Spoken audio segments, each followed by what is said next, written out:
isay xaaladda deegaanka laas qoray oo muddooyinkii ugu dambeeyay laga cabsi qabay in xaaladda kale ay ka dhacdo. wasiirka wasaaradda gaashaandhigga Soomaaliland Axmed Xaaji Cali Cadami oo wareysi siiyay on Cable TV iyo wargeyska Geeska Afrika ka soo baxay magaalada Hargeysa waxa uu sheegay inuu ku xun yahay in maamul goboleedka Puntland ay faragelin ku soo sameeyaan deegaanka laas qoray oo kamid ah gobolada Soomaaliland.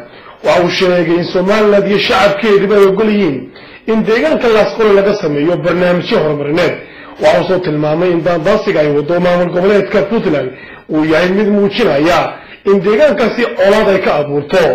Axmed Xaaji Cali Cadami oo la hadlaya on Cable TV iyo wargeyska Geeska Afrika waxa uu yiri marka wareysan laas qoray waa deegaanada ka mid ah Soomaaliland beel baa degan beel baa hadda howlan uga socdaan. waxaan marka hore ku dhawaaqaynaa oo baaqa koobaad yahay wax dhibaato ah oo Soomaaliland ugu maqan tahay wax alla wixii tacmiira iyo horumar oo laga samaynayo aaga ma jirto.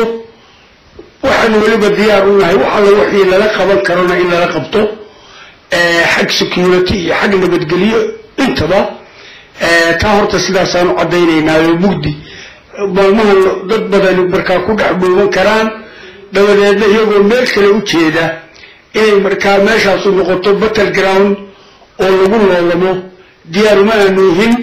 annagu waxaanu ku dhawaaqaynaa oo bixinaynaa nabad buuxda bay Soomaaliland ka helaysaa mashruuca iyo cidda wadata iyo mandaqada nafteedu intaba saasaanu leenahay.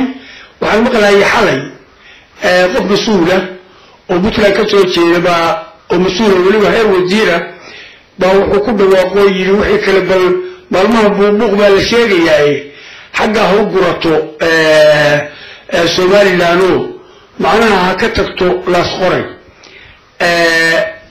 waxaan jawaabta kooban waxay tahay waan taa ka bixinaynaa annaga diyaar uma yihiin xataa haddii labada maamul goolaaftamayaan hal laga daayo goolaaftanka laas qoray iyo meesha mashaariicdu gor socoto meelo kaloo badan oo bannaan lagu goolaaftami karo baa jira. awaamir aanu kala qaadano oo annaguna beelabla ha laga baxo iyo United Nations go-aan gaadhay oo yidhaa meeshaas qolay fasax u tahay qolna waa ka mamnuuc weli lama arag. laakiin xaalad abuur baan u jeednaa waxaanu ku talin lahayn xaalad abuurka iyo siyaasadda iyo mashaariicda ha la kala saaro dabadeedna ciddiyadu sideeda u doonaysaa way taqaanaa meeshay ka helayso iyo halkay ka taliso halkeeda ha ku raadsato.